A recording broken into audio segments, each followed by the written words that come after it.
तो नेक्स्ट बच्चे क्या आता है, नेक्स्ट हमारा एसआई सिस्टम आती है। और एसआई जो होता है इंटरनेशनल सिस्टम ऑफ यूनिट, इसके अंदर बच्चे टोटल 7 जो है फंडामेंटल यूनिट्स होती हैं। फंडामेंटल क्यों बोला जा रहा है, ये बात को बहुत गौर से समझो कि फंडामेंटल का मतलब होता है यही वो फंडामेंटल यूनिट्स हैं, मतलब टोटल जो 7 है हमारे पास जो फंडामेंटल यूनिट्स हैं, ये फिजिकल क्वांटिटीज़ हैं। इन्हीं फंडामेंटल फिजिकल क्वांटिटी की हेल्प से पूरे फिजिक्स के जितने भी जो है फिजिकल क्वांटिटीज़ आएंगी, उन सबको इन्हीं 7 फंडामेंटल फिजिकल क्वांटिटी के हेल्प से डराइव कर दिया जाएगा। मतलब इनके अलावा और कोई फंडामेंटल फिजिकल क्वांटिटी नहीं है, यही 7 फंडामेंटल फिजिकल क्वांटिटी होती हैं जिनके थ्रू हम फिजिक्स के हर एक फिजिकल क्वांटिटी को डिराइव कर सकते हैं। मतलब ये समझो कि इसके अलावा भी फिजिकल क्वांटिटी है, बट वो जितने भी फिजिकल क्वांटिटी होंगे वो सबके सब फिजिकल क्वांटिटी इन्हीं 7 फिजिकल क्वांटिटी की हेल्प से बनाई जाएंगी। आई थिंक क्लियर है। तो हमें ये समझना चाहिए कि 7 फिजिकल क्वांटिटी कौन कौन सी है। बच्चे स्टार्टिंग में 3 ही फंडामेंटल क्वांटिटीज़ थी फिजिकल क्वांटिटीज़, वो थी हमारे मास, लेंथ और टाइम। ठीक ना, मास की यूनिट पता था, ठीक ना, मास को हम मेजर कर पाते थे, ठीक ना, लेंथ को मेजर कर पाते थे, ठीक ना, और टाइम को मेजर कर पाते थे। अब उसके बाद इन तीनों के तो हैं, इनके अलावा जो है हीट का भी आप मेजरमेंट कर पाओगे, ठीक ना, लाइट की भी मेजरमेंट कर पाओगे, इलेक्ट्रिसिटी का भी मेजरमेंट कर पाओगे, और मैग्नेटिज्म्स के यूनिट्स को भी मेजर कर पाओगे। और प्लस किसी भी सबस्टेंस के अंदर कितने अमाउंट ऑफ सबस्टेंस के बारे में भी आप कैलकुलेट कर पाओगे कि कोई भी मैटर में कितने नंबर ऑफ एटम उसके अंदर है, कितने नंबर ऑफ पार्टिकल्स से मिलके बना हुआ है। तो इसी तरीके से इसको एक्सटेंड करके 7 फंडामेंटल क्वांटिटीज़ बनाएगी फिजिकल क्वांटिटीज। पहला आप ये ऑलरेडी जानते हो, पहले भी सिखाया गया, मास। तो मास की जो यूनिट होती है एसआई यूनिट, उसमें हम लोग किलोग्राम लिया गया। अब बच्चे एसआई यूनिट में आप एक बच्चा बोलेगा कि सर इसके पहले तो 3 सिस्टम थी और उसमें से सिर्फ आपको एसआई में किलोग्राम ही लिया गया है, इसका मतलब ये एमकेएस को ही फॉलो करता है। यस बच्चे, ये जो इंटरनेशनल सिस्टम ऑफ यूनिट है वो जस्ट लाइक एज कि आप जो है सपोज आप तमिलनाडु चले जाते हो, केरला जाते हो, अमेरिका जाते हो, तो वहाँ पर आप वहाँ का अलग अलग स्टेट में अलग अलग लैंग्वेज है। अमेरिका एक कंट्री है, वहाँ पे एक अलग लैंग्वेज है, तो आप फिर वहाँ पे कैसे एक्सप्रेस कर पाओगे। तो लैंग्वेज को भी कॉमन कर दिया गया। इंग्लिश एक लैंग्वेज है जिसको कॉमन कर दिया गया, तो आप थ्रू आउट वर्ल्ड किसी भी स्टेट में चले जाओ, किसी भी कंट्री में चले जाओ, आप इंग्लिश लैंग्वेज से अपनी बात को एक्सप्रेस कर सकते हो। तो एसआई यूनिट क्या है, एक तरह से एसआई यूनिट एक तरह से ग्लोबली एक कॉमन कर दिया गया है यूनिट, जिसके थ्रू आप थ्रू आउट हर जगह पे आप अपनी यूनिट्स को इन्हीं के टर्म में एक्सप्रेस कर सकते हो।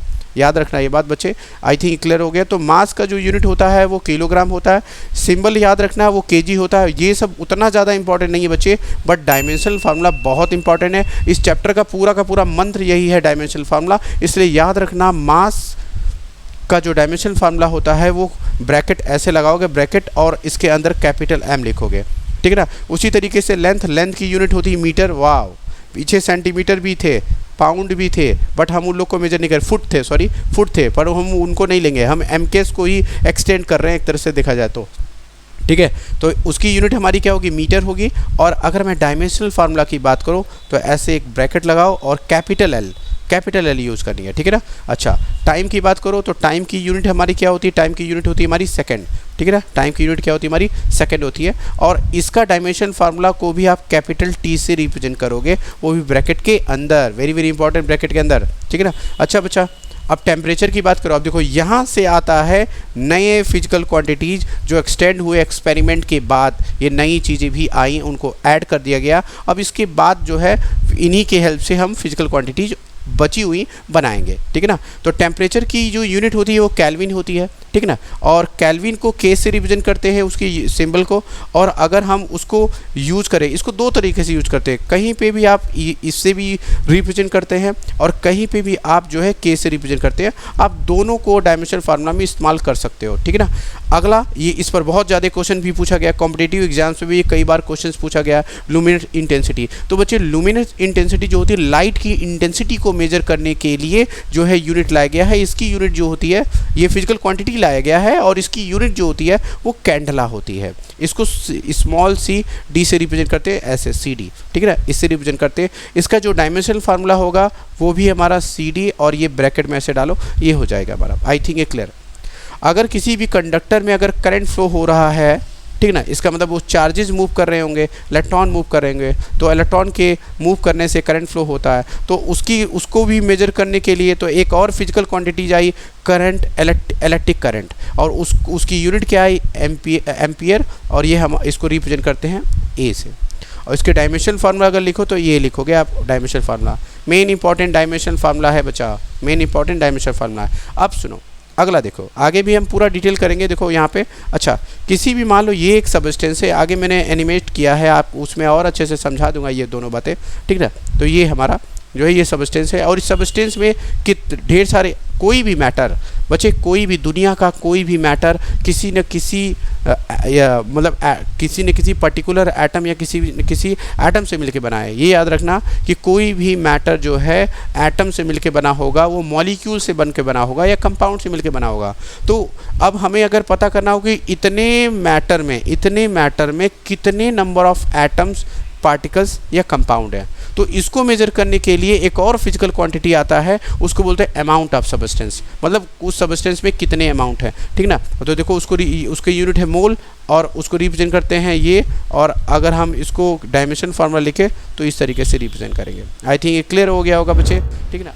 तो देखो हमने क्या बताया था, अभी हमने आपको 7 फिजिकल क्वांटिटीज़ के बारे में एक्सप्लेन किया, ठीक है ना। तो देखो मास, देखो ये एक पर्सन है, ये क्या कर रहा है, ये जो है एक किसी मास ऑफ ऑब्जेक्ट को ऊपर हिला रहा है। तो ये क्या है, ये इसके अंदर मास है, तो इसकी यूनिट कैसे रिप्रेजेंट करोगे, किलोग्राम से।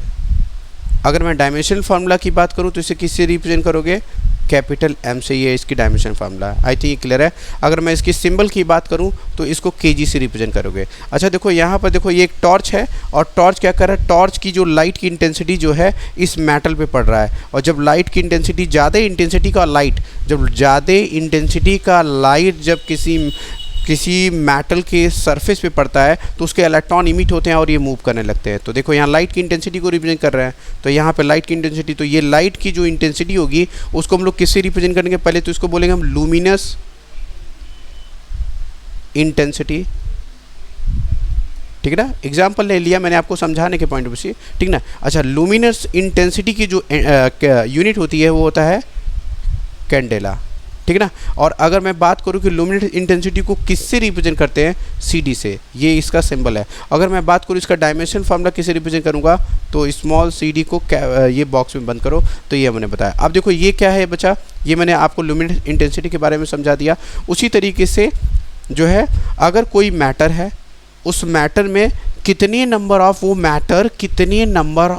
एटम में से मिलके बना हो। सपोज वो अगर वो पूरे एटम से मिलके हो तो कितने नंबर ऑफ एटम उसके अंदर है, मतलब मान लो इतना मास है, इतना अमाउंट ऑफ मास है, या इतना सबस्टेंस है, यहाँ बना देता हूँ मैं, इतना मान लो एक सबस्टेंस है, तो इस सबस्टेंस के अंदर, ये सबस्टेंस क्यों, इसके ये ढेर सारे एटम से मिलके बना होगा, तो मैं ये जानना चाहता हूँ कि इस मैटर के अंदर कितने नंबर ऑफ एटम है। तो उसको पता करने के लिए हम लोग जो है मोल यूनिट यूज करते हैं, और physical quantity, amount of substance जो है फिजिकल क्वांटिटी को यूज़ करते हैं, जिसके थ्रू हम लोग ये पता कर लेते हैं कि इस एक मैटर में कितने नंबर ऑफ जो है उसके अंदर एटम है। अगर वो एटम से मिलकर बना हुआ, अगर वो मॉलिक्यूल से बना हुआ तो उसमें कितने मॉलिक्यूल्स प्रेजेंट है। आई थिंक क्लियर हो गया होगा। तो ये हमने बता दिया आपको 7 फिजिकल क्वांटिटी के बारे में, ठीक ना। आई थिंक ये बहुत अच्छे से क्लियर हो गया होगा, ठीक ना। आपको इनके, अब देखो यहाँ पे बहुत इंपॉर्टेंट बात, इतनी बातों से आप मुझसे क्या सीखते हो, तो लर्निंग पॉइंट लिखो कि लर्निंग क्या किया। यहाँ आप क्या काम की बात अपने माइंड में रखोगे। आप अपने माइंड में जितने भी डायमेंशन फार्मूला मैंने 7 बताए उनको अपने माइंड में रखोगे, और इनके यूनिट्स अपने माइंड में रखोगे। इतनी बात यहाँ की लर्निंग, यहाँ की स्टडी से आप सीखते हो। आगे हम लोग क्या करेंगे, हम डायमेंशन फार्मूला निकालना स्टार्ट करेंगे, ठीक है ना। चलो, तो देखो पहला हमारा डायमेंशन फार्मूला निकालने के लिए बोला जा रहा है एरिया का। तो एरिया का फार्मूला क्या होता है बच्चे, एरिया का फार्मूला लेंथ इनटू ब्रेथ। तो आप खुद भी सोचो लेंथ क्या होता है, लेंथ की भी यूनिट, डायमेंशन फार्मूला क्या होगा, लेंथ की भी यूनिट होती है, मीटर लिखा करो, यूनिट पहले लिखो, यूनिट पहले क्या लिखो, यूनिट। और अगर मैं ब्रेथ की बात करूँ तो इसकी भी यूनिट क्या लिखोगे, इसकी भी यूनिट लिखोगे मीटर। तो बताओ मीटर, तो अगर आप जाके देखो तो मीटर किसका है, मीटर लेंथ की यूनिट होती है, तो लेंथ का डायमेंशन फार्मूला क्या होगा, एल होगा। तो देखो ध्यान से यहाँ क्या हो जाएगा, देखो यहाँ से क्या होगा, इसका डायमेंशन फार्मूला एल हो जाएगा, उसी तरीके से इसका भी डायमेंशन फार्मूला एल हो जाएगा। बच्चे डायमेंशन फार्मूला को अगर आप कैलकुलेट करना है तो 7th क्लास का एक छोटा सा चैप्टर है पावर एंड एक्सपोनेंट, उसको अच्छे से समझना है, वो आता है तो ये कर जाओगे। जैसे एग्जांपल देता हूँ, 2 की पावर 3 इंटू 2 की पावर 5। अब देखो दोनों का बेस 2 है, ये दोनों का दोनों क्या है बच्चा, बेस 2 है। बहुत बेसिक बात बता रहे हैं। और जब बेस सेम होती है तो दोनों के पावर ऐड हो जाते हैं, तो लिखोगे 2 के पावर 3 प्लस 5, तो क्या लिखोगे 2 के पावर 8। यही कॉन्सेप्ट यहाँ पे लगानी है। तो एल के पावर 1 है, एल की पावर 1 है, दोनों का बेस एल है, तो दोनों जुड़ जाएंगे, तो इसका डायमेंशन फार्मूला निकल कर आएगा L2। तो अब देखो क्या क्या इसमें नहीं है, m नहीं था तो m0, L2 और t नहीं था तो 0, ये इसकी डायमेंशन फार्मूला हो गया। आई थिंक ये क्लियर हुआ। अब सवाल ये उठता है कि area is a fundamental physical quantity या फिर डेराइव्ड। बच्चे इसका डायमेंशन फार्मूला निकालने के लिए मुझे फंडामेंटल फिजिकल क्वांटिटी यूज करनी पड़ी, so that area is a derived physical quantity. ये डेराइव्ड फिजिकल क्वांटिटी फंडामेंटल नहीं है, ठीक है ना, फंडामेंटल सिर्फ 7 है, ठीक है ना। अब मैं वॉल्यूम की बात करता हूँ। तो वॉल्यूम क्या होता है बच्चे, वॉल्यूम जो है किसी के स्पेस को बताता है कि सपोज ये रूम है तो इस रूम में कितना स्पेस है उसको बताता है वॉल्यूम। तो इसका फॉर्मूला क्या होता है, ये 3 डायमेंशनल होता है। देखो लेंथ होती है, ब्रेथ होती है और हाइट होती है। तो अगला स्टेप क्या करो, पहले तो फार्मूला लिखो, स्टेप 1 फार्मूला लिखो, स्टेप 2 यूनिट लिखो। तो ये देखो ये मेरा स्टेप 1 था, मैं बहुत ही सिंपल तरीके से बताऊंगा। ये मेरा स्टेप 2 था, स्टेप 2 में हमने यूनिट लिखा। यहाँ पे देखो मैंने स्टेप 1 में मैंने क्या लिखा बच्चे, स्टेप 1 में हमने जो है फार्मूला लिखा। स्टेप 2 में हम लोग इसकी यूनिट लिखेंगे। तो पहली यूनिट क्या होगी, मीटर, दूसरी की भी यूनिट क्या होगी, मीटर, क्योंकि वो भी लेंथ ही है, और तीसरी की भी यूनिट क्या होगी, मीटर, ठीक है। अगर अब तीसरा स्टेप, ये हमारा 3rd स्टेप हो गया, ठीक है ना, सॉरी 2nd स्टेप हो गया। अब 3rd स्टेप क्या है, इसकी डायमेंशन फार्मूला, मीटर का डायमेंशन फार्मूला एल, इस मीटर का भी डायमेंशन फार्मूला एल, और इस मीटर का भी डायमेंशन फार्मूला एल। अब exponent, power and exponent concept लगाओ, सबका बेस सेम है, पावर सबका 1 है, जोड़ दो L3, ठीक है ना। क्या नहीं था, m नहीं था, क्या नहीं था, t नहीं था। एक बच्चे ने कहा सर ये m0 t0 लिखना ज़रूरी है, लिख दो तो अच्छा है, 3 तो लिखना चाहिए, MLT। और जिसमें m अगर नहीं है तो 0 लिख दो, t नहीं है तो 0 लिख दो, L3 है तो L3, ठीक है ना। आई थिंक क्लियर हो गया होगा, ठीक है ना।